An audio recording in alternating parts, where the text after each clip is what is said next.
All right, great.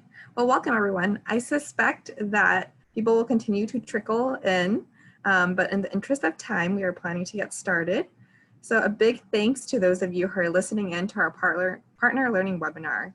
I'm Victoria Lowe with HealthierHere, and I also have a couple of HealthierHere colleagues with me today, Tavish and Chris, who will be helping out. We are so excited to have with us a couple of really distinguished experts from Virginia Mason who will be presenting today. Before I pass it on to them, I want to go over some basic logistics. So both the slides and the recording of this webinar will be posted on the HealthierHere website within a few days. In addition, as we proceed through the slides, please feel free to type in any questions that you have in the chat box. We will be answering them after the slides. Finally, if you're not already muted, please do mute yourselves.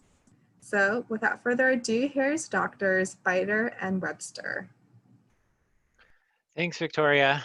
Thanks for the opportunity to talk with you guys today, and thanks HealthierHere for the invitation. We're going to talk today about respecting limits, a practical approach to code status discussions during the COVID pandemic.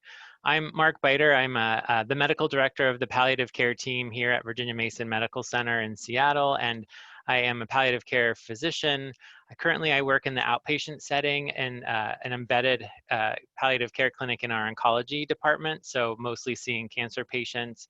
I've also been a hospital consultant and worked as a hospitalist and a primary care doc, so lots of different hats when I've been talking about code status with patients. And I'm very pleased to be teaching this webinar with my friend and colleague, Dr. Laura Webster, who is the program director of our bioethics department at Virginia Mason. And I learn something every time I listen to her, so I'm so thankful she can join me today. We have a lofty agenda, so we're going to keep going and try to get through as much as we can and make sure we leave some time for questions at the end. Our objectives today are to review the current understanding of code status and CPR survival statistics, talk a bit about the role of COVID and the pandemic in advanced care planning and why now is such an important time to be having these conversations with our patients. I'm going to provide you a framework for how you might approach discussing code status with your patients, and we're going to show you a brief demo, and hopefully you can gain some communication skills to tuck into your toolkit to use when you're having these conversations with your patients. Then I'm going to throw it over to Laura, and she's going to talk about some of the ethical issues we're seeing in the face of the pandemic, particularly around CPR and codes, and also talk about the ethical principle of informed assent and how we apply that to our code status conversations. So lots to do. We have lots of resources at the end, so some of the things we'll brief over, but there's a lot more information if you're interested in anything about diving a little bit deeper. So with that, I'm going to get us started and talk a little bit about the current state. So, you know, DNAR discussions happen too little and too late, and the majority of these orders are written within 2 to 3 days before death. This is an old study, but still rings true, where they looked at 500 patients who suffered a cardiac arrest. 76% of them had DNAR orders. Who had DNAR orders, they were written when they were incapacitated, when the order was discussed, whereas only 11% of them were impaired on admission. So, you know, what this says is that we're waiting till the very end of somebody's life to set limits to their care, and we're often putting it on the shoulders of their loved ones to make this decision in a time of crisis. And I think that this is a big issue around just our medical culture, our people's belief that we can continue to offer treatments and that, you know, people are somewhat immortal.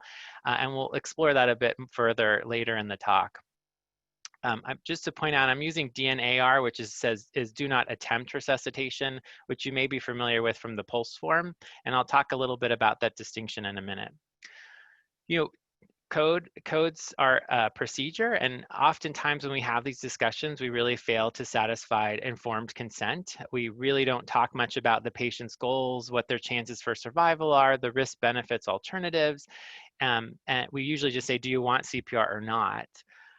And I think also concerning is that healthcare professionals often inappropriately extrapolate DNAR orders to other decisions. Another old study, but they looked at 155 residents, they surveyed them, and 43% would withhold blood products and 32% would not give antibiotics after they made someone DNR. And when I was looking at more current data, they did a survey in ICU nurses last year, and this was similar. If somebody was DNAR, even if their goals were to try and get better, people would still withhold certain treatments. So as a medical community, we often don't understand what a DNAR order implies. What's unique about code status in the time of a pandemic, and I would say that the discussion is really the same. I think one of the things that has helped is that patients are really more willing and actually wanting to talk about this. I know in my clinic, when I bring it up with my patients, they're really relieved on some level to be having the conversation because it's just out there in the news. For the first time ever, I mean, people understand what a ventilator is, so you don't really have to break down some of those specifics. And a lot of people have been really grateful to really have a physician who's asked them about these wishes. We do know that with COVID, for the patients who require intubation and ventilation, that their survival rates are pretty low. Per up to date as of last week, they quoted a 50% mortality if you had severe ARDS or lung injury. Obviously, that number is moving as we learn more and more about this. For patients who arrest with COVID, the likelihood to survival is actually substantially lower. But again, we don't have the most recent data to understand the numbers. One of the things I think is really, what this has really done is brought a different thinking to the conversation. And I quoted this BMJ article because I think they really captured this nicely. But CPR now has this new issue of staff safety. Previously, even if there were unrealistic expectations and people were unlikely to survive CPR, there was this idea that there's no harm in trying. And now that there's been this issue of staff safety, the paradigm shifted a bit to, really there's little benefit to the patient and there's a significant harm to staff being exposed to the coronavirus in these events. And it's really made us think about what is medically appropriate when we are thinking about CPR. And I think that's a good discussion that will warrant ongoing thinking. And the pandemic has also really shown us a lack of clear pre-existing advance directives and power of attorneys. We've at Virginia Mason had several families that have been affected by the illness, and some of whom have all been intubated. And we're actually asking grandkids to make decisions for their loved ones and have never had any exposure to thinking through somebody's goals and values. And so, this is a ripe time to be having this conversation with our patients. For those of you on the call who are internists, you'll like this slide. We really like data and numbers. I wanted to talk a little bit about the survival statistics in CPR. This data comes from a meta-analysis of 35 studies with close to 100,000 patients, and it's really the best I've ever seen, even though the data is a little bit old at 2011. When they looked at this, the overall survival to discharge was 17.5%. I'll tell you that looking at more recent data over the last couple of years, that number's improving. So we're now about 20, depending on what you read, 25%. My hope is that that's because we're picking the right people and there's a little bit selection bias in that data set. When they look at survival to discharge, and sorry, this is for in-hospital arrest. So these are people who have died in the hospital and needed CPR. When we're looking at survival to discharge, they do look at a good, quote, good neurologic outcome. And about 80% of these people have a good neurologic outcome, which means that they're independent when they leave the hospital. However, if you look at their one-year mortality and survival, it's pretty scary. It is less than 50% for these people who've had an arrest and survived.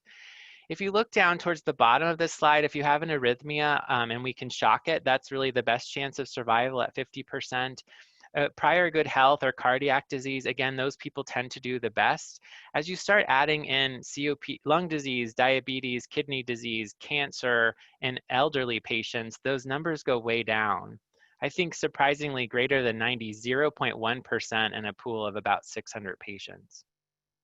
The other thing to point out is, what do our patients expect with CPR? And this is another older data set, but this was back in the days of ER and Chicago Hope, and a whole group of researchers watched every single episode and calculated how successful CPR was. And in their data set, they came up with 64% people survived on TV. And interestingly, when you ask our patients what they think the success rate of CPR is, it is really up in the 60s, 70% range. So there's a big split here and misconceptions around the patient's expectations of CPR survival and then the reality of it. And just to speak more about misconceptions, these are just some common misconceptions about DNAR orders. And I think it's important to have these in our mind because it helps us frame conversations that we're going to have with our patients about it. The first one is that CPR is a benign procedure with no risks, and it always restores life and restores it to its previous level. And I think for those of us who've ever been part of a CPR event, you know that it is in no way, shape, or form a benign event. And that's the reason that the Pulse team chose the DNAR instead of DNR. It's just by adding in the word attempt, it signals that it is not necessarily something that somebody is foregoing that will always work. And it is something that we just might attempt or not attempt, and that there is an alternative there. A DNAR order means death is imminent. And unfortunately, in that earlier data, when we're waiting till people are actively dying to set limits to their care, sometimes that is what it means, but that's not what it has to mean. If they have a DNAR order, patients will not receive other curative treatments. Again, that's not the intent, but sometimes that's how it is applied. Nothing will be done to make sure the patient's comfortable at the end of life. We know that's false. There's lots we can always do to help people be comfortable. Probably one of the most important things on this slide is just oftentimes if a patient says that they want to be DNAR or DNAR, it's saying that they're ready and willing to die. And I think that this is, again, speaks to where our culture is, where people really feel this sense of wanting to fight and not give up. And if they set limits to their care, then they're looking weak in front of their family where they want to look strong. And so, as clinicians having these conversations, we really have our work cut out for us because we do have to understand what people are bringing to us. And I think, certainly in the cancer world I work in, a lot of times we're talking about effort and having to talk about fighting and not fighting and giving up. And I'll just tell you that when I work with patients, I often talk about, when we're if you have a life-limiting illness, it means that we're going to reach the limit of what your body can handle, and we're going to reach the limit of what medicine can safely offer. And when we reach the limit, it has nothing to do with whether or not you're ready, whether or not you're fighting or giving up or effort. It really is just the disease process. And we just have to make decisions that really reflect people's values in that moment, rather than, thinking that it's not that people aren't trying hard enough. No code status conversation would be complete if we didn't talk about the pulse form. Another area of a lot of misconceptions that I run into is how to apply the pulse. I had to download this from the internet, so it's not copied on neon green paper. But I don't really have too much time to go into detail about the pulse, but I want to bring up a couple important things to note. One is that the pulse is really designed for out-of-hospital emergencies. So this is for 911 responders to understand what to do quickly if somebody doesn't have a pulse, or if they can't communicate and they're not breathing. Should you put them on a ventilator, do CPR, bring them to the hospital. It is not intended for people who can speak to you and engage in conversation. It's not intended to be there if somebody's going into an elective procedure and then has a complication. It's really intended for out-of-hospital emergencies. Frequently in the hospital, I'll have a patient who has a pulse that says DNAR, comfort care, and the nurse will be like, why are you treating their pneumonia? They have a comfort care pulse. And the reality is because, well, they have pneumonia and we had a conversation about it and they want to have it treated. So I think that's just a really important clarification. Who should have a pulse form? This is really not designed for people who are healthy and would have a sudden unexpected demise. It's really intended for people with serious illness. So you could ask yourself the, quote, surprise question, which is, Would you be surprised if the person might die in the next 2 years? And if you would not be surprised, then those are people that should really start thinking about if they want to set some limits to their care and what might happen out of the hospital. And that's where the pulse form can go in. And the last point is that in section B, where it talks about medical interventions, I find this is really frustrating for a lot of patients, and they really want to come up with, well, maybe in this, but not in this, and only if that. And I think, again, I try and tell people, this is, if we find you out of the hospital, you can't talk to me, and something so catastrophic has happened, what do we do in that scenario? Do you want us to bring you to the hospital and do everything we can to keep you going, which means putting you on a breathing machine? Do you want to just focus on being comfortable and let it try and keep you out of the hospital? Or are you willing to come to the hospital and have some things done, but just really not put you on machines and do not intubate? I try and just keep it simple there, because it can get very complicated if we're trying to apply that to every single possible scenario. They are in the process, the Washington State Pulse Task Form is in the process of updating this form that they're hoping to get out at the end of the year. So I put the link to the Washington State Medical Association Pulse website, and they're going to hopefully be updating this soon with some really great documents on how to use this and some training. So stay tuned for that. There should be some fun updates, and they're going to get rid of the antibiotics on the back and some other things like that. So for the last part, I'm just going to shift into how you might have this conversation. And this comes from, these cartoons come from a palliative care doctor, Nathan Gray, who works over on the East Coast, and he's a cartoonist and has some great cartoons on inkvessel.com if you're interested. But he wrote a piece about the different approaches that we take when we talk about code status with our patients. So see if any of these resonate with you. One is the menu, and how many shocks would you like with that? One is the transcendent. Wouldn't you rather go peacefully into the great voyage beyond?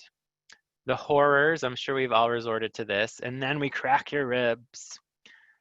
For the internist, the numbers, I calculate a 0.0079% chance you'll survive CPR. Then the patient will say, well, there's a chance. Or the all or none, right? Where if your heart stops, you want us to do everything or nothing.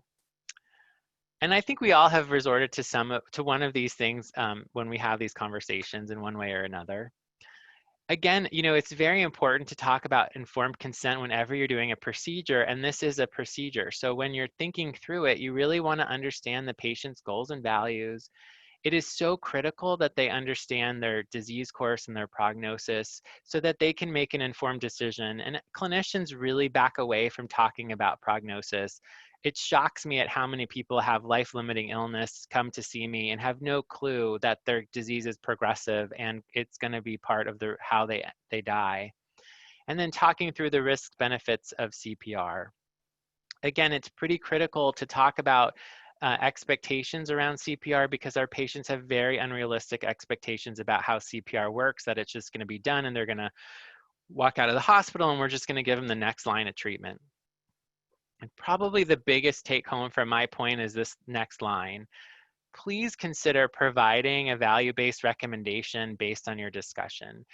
All day long, as clinicians, we make recommendations to our patients. Our patients pay us and come to us so that we can make recommendations about their health.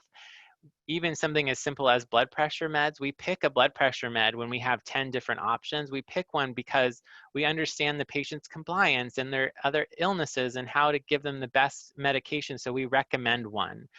And when it comes to CPR, for some reason, we lose the ability to make a recommendation because I think we feel the stakes are really high, even though in some of our patients, the success rate is less than 1%, and CPR might actually harm them and prolong the dying process. Yet we still have trouble making a recommendation, even when every clinician in the room would be like, I would have nightmares if I had to do CPR on this patient. We still have trouble making a recommendation about that.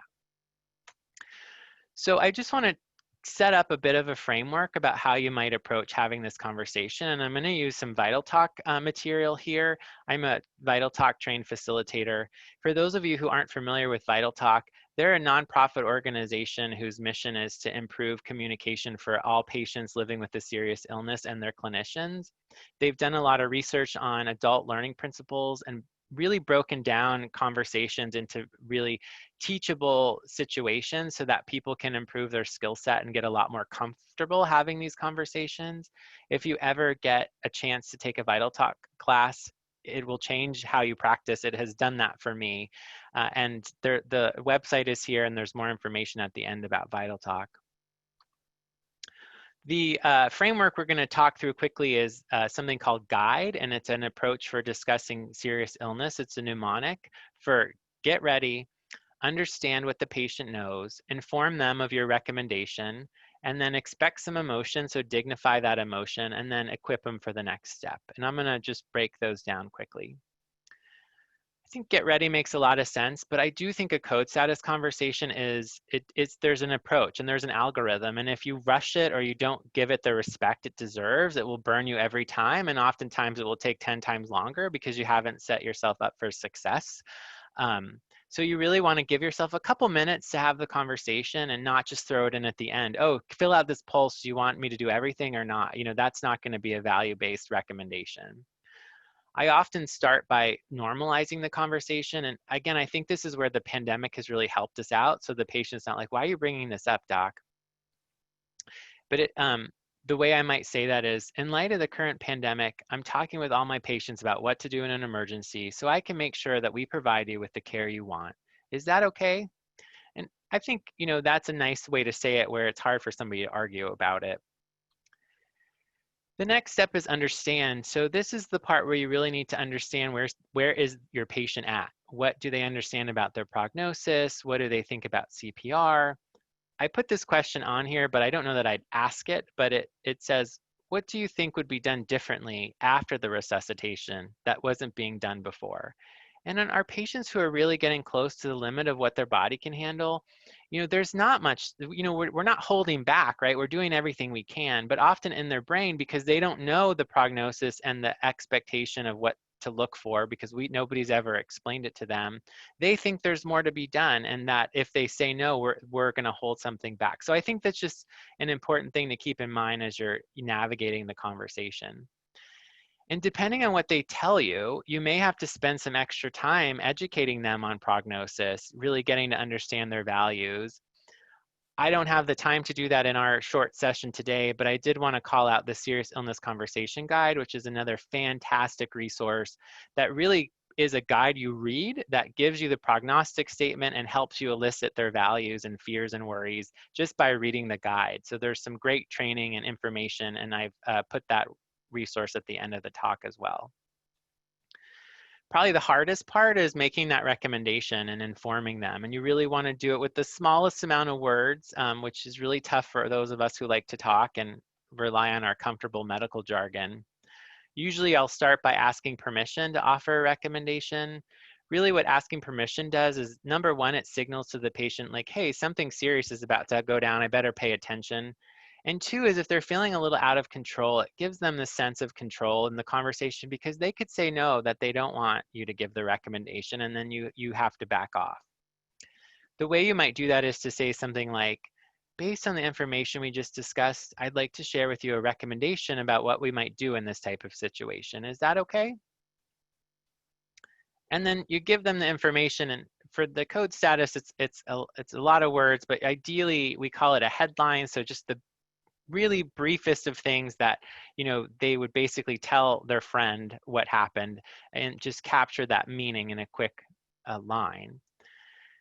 Given what we know about your underlying health and what's most important to you moving forward, if we get to the point that your heart stops and you die, I recommend we allow you to have a natural death and not do interventions like CPR that are unlikely to help. This is called do not resuscitate. And should you get so sick you need to be on a breathing machine in the ICU, at that point we make our focus on keeping you comfortable and not put you on machines. Does that sound reasonable to you? Oftentimes when you say things like that that are pretty heavy, you should expect that the patient's going to be emotional about it, because those are hard things to talk about. It's scary, it's frightening. There's a lot of stuff that comes up. And so the next step is really to dignify emotion, which most importantly, that means recognizing emotion. So to see that your patient is emotional and then responding to that emotion. When we hear hard news, our brain goes in this fight or flight amygdala triggered response, and that we are not thinking rationally. And so the intention here is to slow down the conversation, see the emotion, bring your patient back from that emotion so that they can be in a more clinical, cognitive headspace so that they can process all of the stuff. And when conversations go badly, I think it's usually because the clinician has failed to see that there's emotion and they haven't tended to that. I think the other example is when you get a patient who has stage 4 cancer and they don't know that they have terminal illness, but the cancer doctor's like, I told them they had it, is oftentimes they said it, but they didn't stop and check in and make sure that they heard it. And so this allows you to check in and see and respond to that emotion. Nurse is a mnemonic that VitalTalk has created with 5 different ways you can respond to emotion. I'm not going to go into all of this, but commonly what we'll do is name it, which is the first one. Like, it sounds like you're really frustrated, or it looks like this is really upsetting news to hear. But oftentimes that just lets the emotion be called out, and it allows the intensity to be turned down a bit. The last part of this is just equipping the patient for the next step. And most importantly, this is just it's not to like mic drop, hey, okay, you said DNR, sign here and I'm out. It's really just to say, you don't want to let that patient feel abandoned, and that you really appreciate that them sharing and their voice has been heard. So you might say, thank you for taking the time to talk to me about this today. I know it can be hard to think about these things. However, it really helps me know how to give you the best possible care. So it's totally simple guide framework, and so get ready, understand what the patient knows, inform them your recommendation in as short of words as possible, expect and respond to emotion, and then just equip them for the next steps. So I want to do a demo of me having that conversation with the patient using the telehealth platform. So I'm going to set that up. Our case is going to be Lynn Wilkinson. She's a 6-year-old woman with a past medical history of Crohn's disease and alcohol-related cirrhosis. She's had numerous complications from her liver disease, including varices that have bled, hepatic encephalopathy, refractory ascites, all sorts of issues. And she's had several, over the past several months, she's had multiple admissions. She's really not been eating as good, and she's been slowing down as well. So she's quite sick, and you would not be surprised if she passed away in the next 12 months. So my task is to use Guide to discuss code status with Lynn, our patient. So as you watch this, I would just ask to, listen to some of the words that I say, see if I'm following that guide framework, and most importantly, keep an eye on Lynn's emotion and how I navigate that emotion. Okay, hopefully this will work.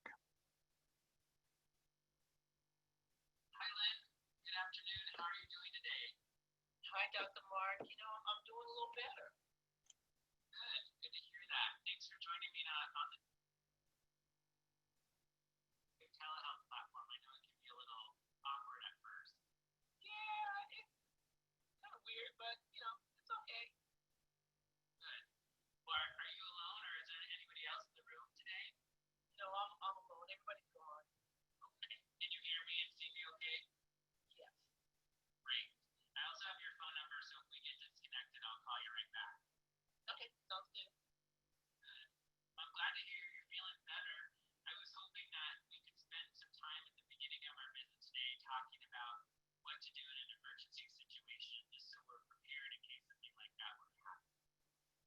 Oh, okay. I mean, why are we talking about this now, though? Yeah, it looks like I'm talking with all my patients about this during the pandemic, just because I think it's really important right now to make sure I understand your wishes so that I make sure that the care we're giving you reflects what's most important to you. Does that sound? Yes, that makes sense. Oh, good, good. Well, it would help me to start off if you could share with me a little bit about what you understand that's going on with your liver disease and where things stand in that regard. I mean, I know I have advanced liver disease, and things are up and down, but again, right now, I'm doing all right. Yeah, I know you've been in the hospital a few times, and you're very resilient and strong, so it's nice to see that we're in a more stable place. Yes. also share with me a little bit about what you understand in regards to CPR and how that works? Well, I've seen it on TV quite a bit, and it seems to work every time. So I'm assuming that I need CPR, it's going to work. Yeah. Yeah, I think I find that happens with most of my patients. I think when we see it on TV, it looks like there's not much involved, and people just wake right up and walk right out. Right. Would it be okay if I share with you what I understand about CPR and how it relates to your health? Yeah. Unfortunately, Lynn, given what we know about your liver disease and where your health is, I do think that if your heart were to stop and you die, doing things like CPR are really unlikely to help you recover, especially to the point that you can get back home with your family. And by unlikely, I think they're probably less than 5%. I think like that serious? Yeah, if it got to that point, it would be that serious. Yeah.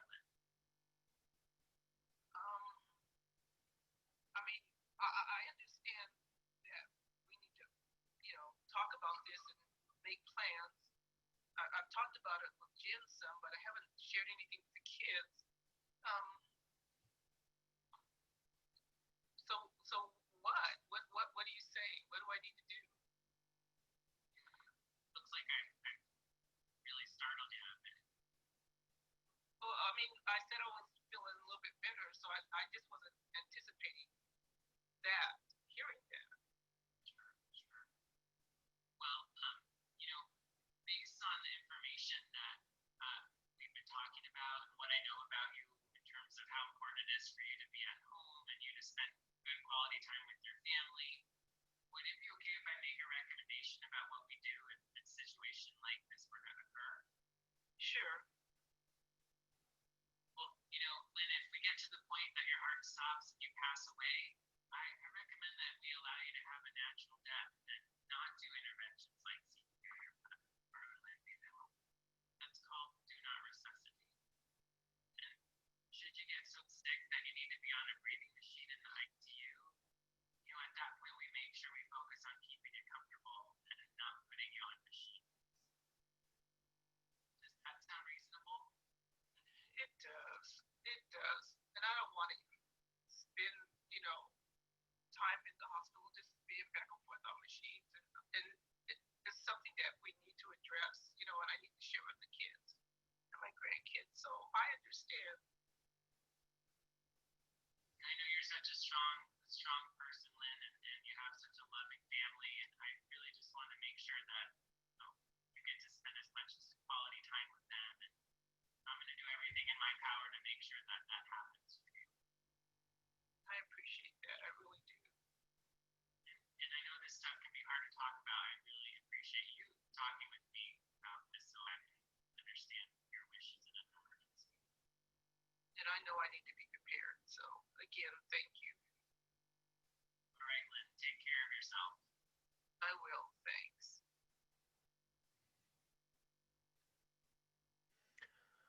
Okay, sorry about the volume, you guys. I didn't realize you were listening to it from my computer. Hopefully you could hear most of it. Sometimes it's awkward to have these conversations, and I hope that you can just see some of the words that we're using to try and do it, and again, really just paying attention to her emotion and helping her navigate through that. We can talk a little bit more about it at the end. But just to close my part and turn it over to Laura, the take-home points were really about remembering actual survival to hospital discharge after CPR is about 20% for all patients and less than 5% for the elderly and those with serious illnesses. DNAR does not equal comfort care. It applies to when a patient dies. It does not mean less care prior to their death. And consider using the guide framework from Vital Talk or the nurse mnemonic to help navigate emotion when you're talking about code status conversations. And again, I'll have more info about that at the end. And please, please, please, if you know your patients and spent the time having a nice conversation, consider making a values-based recommendation so that you can help your patient understand and make decisions that really reflect who they are and what they want with their disease. Okay, and with that, I'm going to turn it over to Laura.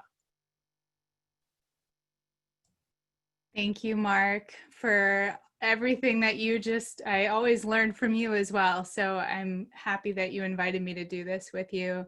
Thank you, Victoria, and everybody. I'm honored to be here. So many of you may not be exposed to ethics. So I am a clinical ethicist. I am trained in helping navigate complex situations where reasonable people disagree. And I try to outline the ethically permissible options so that people can make an informed decision.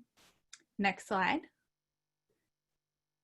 I'm going to review the surge capacity states according to the Hicks protocol. So there's 3 different states, and as we face COVID, we've been doing this. So the first is conventional. That's our normal state in which we can handle a mild surge. We have the staff that we need. We call people in if needed. Contingency is the state in which things don't look like they used to. So if you look at how we're reusing and adapting PPE, that is a strategy that we use to stay in contingency and avoid crisis standards of care. Crisis, which has gotten probably the most news coverage, is very rare. It's when we have an influx of patient well over 200% of our normal volume. So most ICUs in the King County area can expand by almost 100% of their normal volume and manage those patients if there were a surge. Now I've added some arrows here. In Washington State, most of our ICU resources have been in either conventional or contingency, like out at Yakima. And then personal protective equipment as a critical resource dipped into crisis for a short time in March and April, where we were actually allocating or reallocating masks because we didn't have any. So some ERs stopped masking patients with flu, for example, or fever symptoms. Next slide. In crisis state, many people ask, will some patients not get care? As a clinical ethicist, the words are really important that we look at. And so I want to tell you a brief story. When I worked in intensive care, I had an RT that came out of my patient's room and a spouse just outside of the door. The RT came out and said, you know, it looks like we're going to withdraw care at 1:30. The spouse, who heard what the RT said, dropped to their knees and started to sob, saying, are you going to stop caring for my loved one at 1:30? This made me pause. The words that we use are important. It's treatments that are stopped, but our care always continues. Next ×2.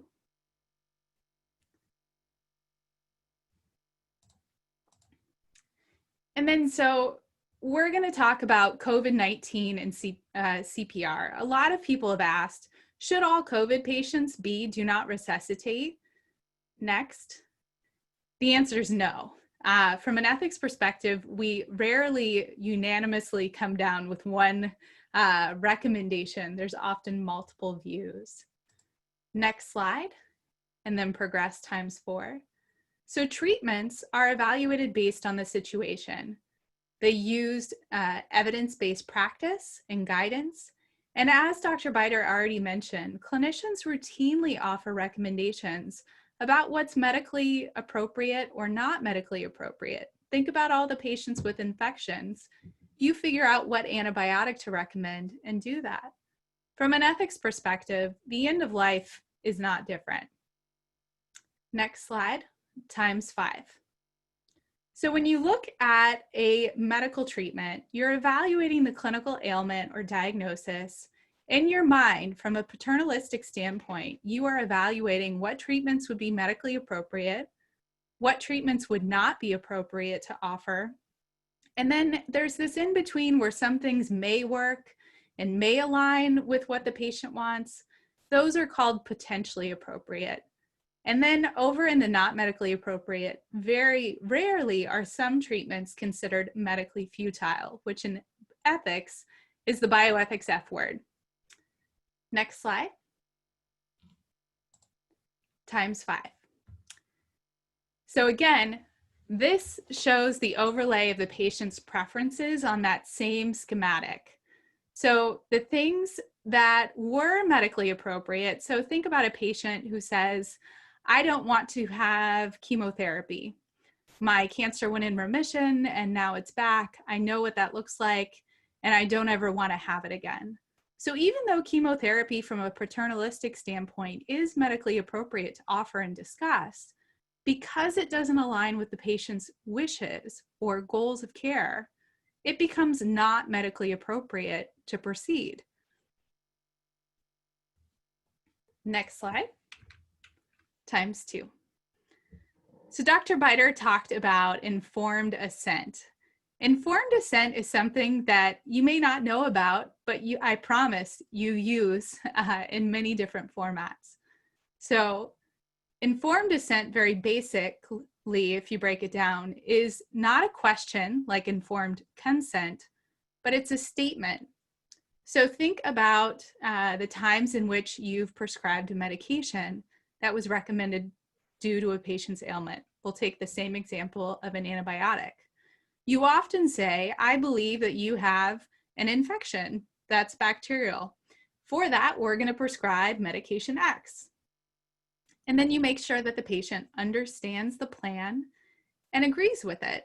Sometimes maybe there's a choice of antibiotics that they could go for, but oftentimes it's you telling the patient what is available and why, and then checking for understanding. End of life is not different. So next slide, ×4. Informed assent is ethically permissible to use in 4 circumstances, one of which Dr. Beiter reviewed, and it's when the patients ask or give permission to provide a recommendation based on their values, which you've already elicited. So rephrasing, making sure that you understand and that you understand it correctly, and then providing a recommendation based on what you heard from the patient. The second is based on a clinical consensus that a treatment is not medically appropriate, medically futile, which again is rare, or is unsafe to provide. So we see this with COVID, and I would say that scene safety has been a foundational concept in healthcare, but we often forget about it unless we are outside. So if you think about scene safety in lay responder first aid, you do this head sweeping, like, is the scene safe? And you're looking for a fire or a dangling electrical wire. And in the hospital or in the clinic, it's different. Scene safety means that you're putting on the gear, much like a firefighter would going into a burning building, in order to enter a room to be safe with that patient. And then you also have to address safety as it comes up. So maybe you're doing an exam that requires touch with potential body fluids. You would have to don gloves and a gown if needed to maintain safety. Those concepts have been exacerbated in COVID-19 because entering the room and putting on the PPE takes more time than our typical patients. And when we're looking at a patient who is arrested, the additional time could actually affect the patient's outcome. So if we spend 2 minutes getting PPE on before entering the room to provide CPR, we've already reduced that patient's survival rate by 20%. The third reason is at the end of a failed time trial of treatment. Oftentimes, I will recommend a trial of treatment with explicit goal and objective signs of what it means to succeed, not change, or fail. And at the end of the trial, when we reevaluate, if it has not changed or has succeeded, the trial may continue. But if the treatment has failed, then it's showing that it's not working the way that we intended and may actually be medically futile. The last is based on a recommendation from a clinical ethicist after a complete analysis. Next slide. Informed Ascent, just like the guide that Dr. Beiter talked about, really has 5 steps. Again, this is something that you probably already do in many other facets of your work and haven't applied it to end of life. So I'm going to talk about CPR in the context of COVID. As of June 21st, which is the last time that I've reviewed the literature, CPR was not medically appropriate for patients with COVID who were critically ill, had severe comorbidities, or who were clinically frail. If a patient arrives at a hospital who's malnourished and frail, it would be ethically permissible to use informed assent to limit CPR. It's important that with any novel disease or new ailment, that we always look at the literature to make sure that the data supports what we are recommending, because this will change over time.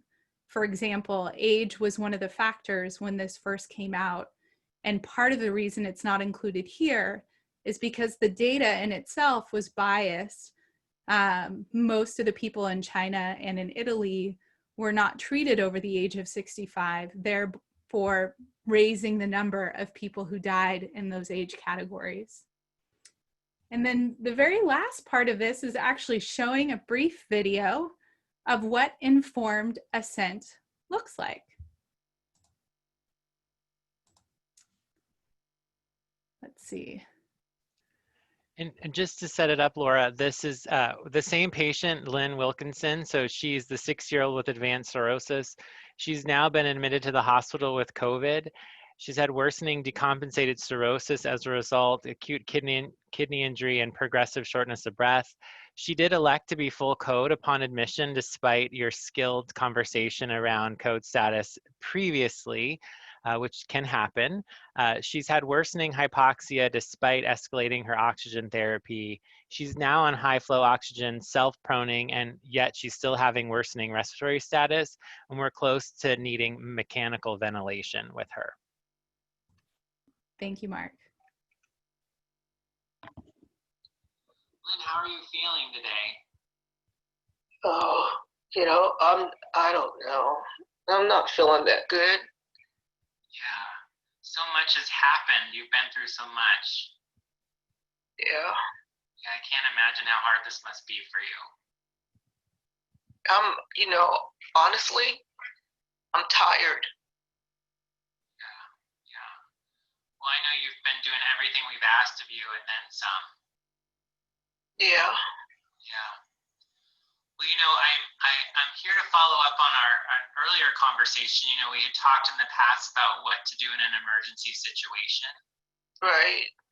I've been talking to the rest of the team of doctors here, and given the coronavirus and everything that's going on with you, we're really worried that your body is reaching the limit of what it can handle. We're also really worried that, we're running out of things that we can do here to help.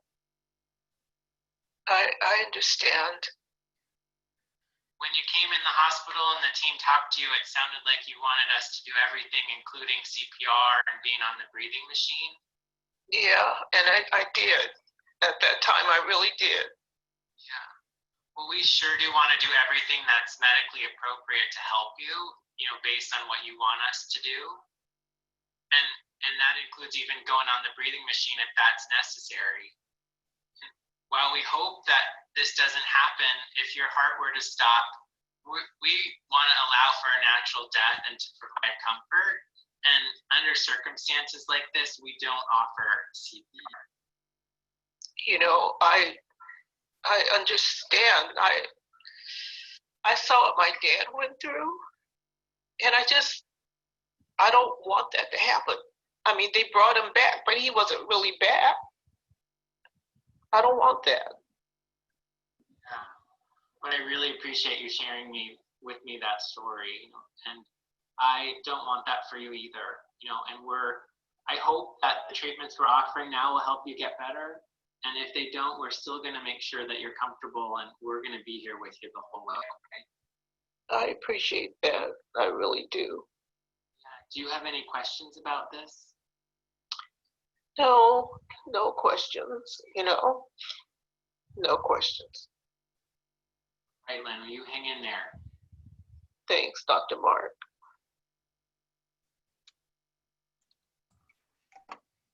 So before we show all of the resources and get to questions, I just want to say that the biggest difference in Ascent, after you say, do you understand or have any questions, you can outline what it looks like for the plan forward, whether that's filling out the POST form, a do not attempt resuscitation order, or if you're in the hospital, we would tell patients the nurse is going to bring in a band that says do not resuscitate on it. So we would let them know the next steps as well.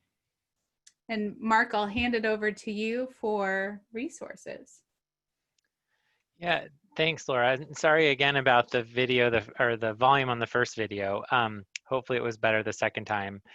We threw a lot at you, and each one of these sections could probably be an hour on its own. So we wanted to give you some resources, and if you guys have questions about what we've covered and you want us to dive a little deeper right now, feel free to write in the chat a question, and Laura and I are happy to field those. And while we're waiting for some questions to come in, I'll just go through some of the resources that we've put together. The first one is Vital Talk, and so they have a great website, and they have some video examples on there. They have a whole COVID-ready playbook that they've adapted some of their skills specifically around COVID and having difficult conversations around that.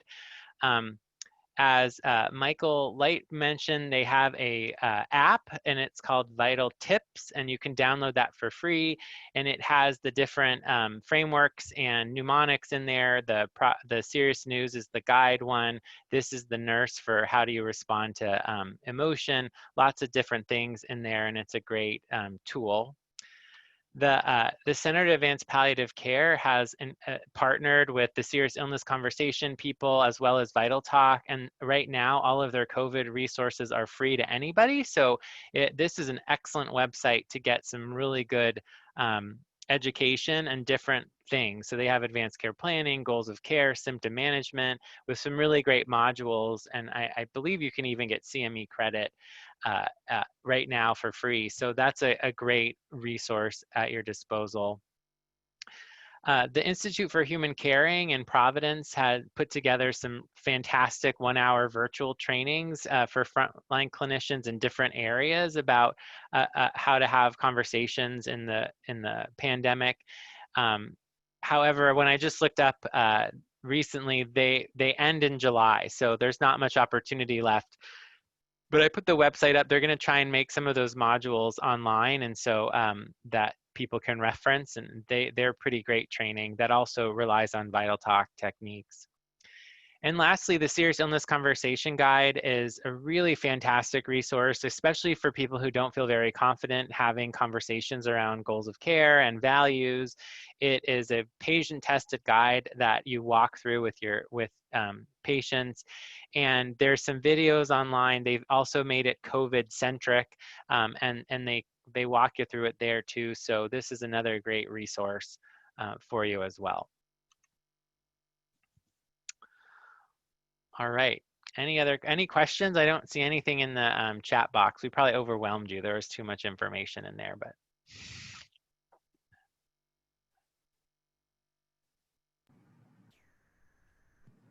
If somebody wanted to unmute themselves and ask a question, you could do that as well.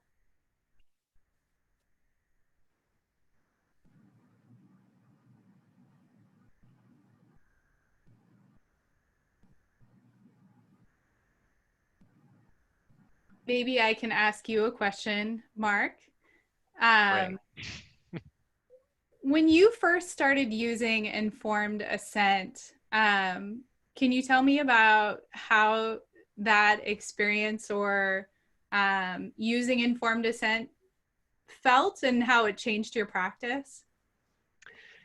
Yeah, it's a good question. I think it's a little scary at first because it does feel very paternalistic. And, you know, certainly in palliative care, it's really about the patient's voice. You know, so I think that that can be a little tough. But I'll tell you what, like, I think in our video with Lynn, she was pretty easy on us, you know, like she just really was like, oh, I get it. That makes sense. But oftentimes that's how it works. You know, people, again, they come to us, they want our recommendations. And if the group of doctors and nurses are all kind of saying the same thing and especially when you align it with what you are going to do and try and put it in context of how you're going to support them as a person, it usually goes way better than anticipated. Yeah, thank you for sharing that. It does look like someone wanted the nurse mnemonic, all of the part of it. It was naming, understanding, ready. Do you remember? Yeah, I'll go back to it quickly. Perfect. Yeah, it's naming, understand. So this helps me understand a little bit more about where you're coming from or what you're thinking is an understand statement. A respect statement. So, you know, I can see, I think I did this with Lynn at one point, you know, I can see how hard you've been working and doing everything we've asked of you. A support statement is I'll do my best to make sure you have what you need. And the explore statement as probably a good take-home message is this is my get out of jail free card. So if you're ever stuck in a conversation and you have no idea what to do, you usually just do an explore statement. So like, for instance, if someone says, I don't want to die, doc, don't let me die, and that you're frozen in that, you might say, you know, could you just tell me a little bit more about why you're saying that today? And it really helps you get a little bit deeper. And it's a great thing to have on your, a great tool to have at your disposal. So that's an explore statement. Thanks, Mark. And it looks like, do you know if all hospitals and clinics in King County are aware of this information and these resources? That's a great question. I don't know. I mean, I think I know at Virginia Mason, we've been really trying to flood people with these resources. And I know that we're happy to share this slide deck and all these resources, and feel free to forward it to other people too.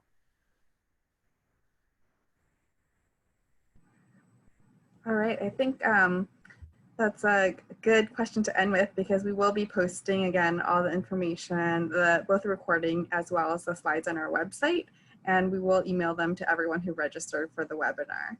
I just want to extend one big thank you again to our presenters. I learned so much, and I hope all our other participants did too. I thought you guys did a really fabulous job of balancing the theoretical with the practical, and had a really good mix of, you know, information, examples, and then, you know, more resources that people can explore. Thanks, Victoria. Thank you. All right. I'm gonna wrap it up.